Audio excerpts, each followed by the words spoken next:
Hi! In front of me is LG K41S, and today I would like to show you how you can download and apply iOS Launcher on this smartphone.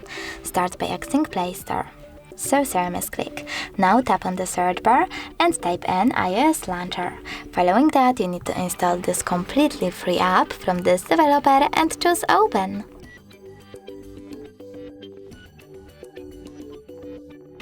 After that, wait for the pop-ups to show up, and when they do, select Allow. Now you need to click Home button.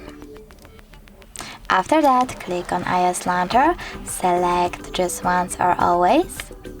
Tap on Got It, and as you can see, Apple layout was applied successfully on my device. But you can always switch between them by going into Settings and choosing Apps and Notifications. Following that, you need to click on Default Apps and click, and then on Home app. Now, if you wish to pick one of your default ones, you have to click on one of those, like Home, and choose Home button. If you wish to switch to iOS, just tap on iOS Launcher. Thanks so much for watching. If you enjoyed this video, leave a like, comment and subscribe. Bye!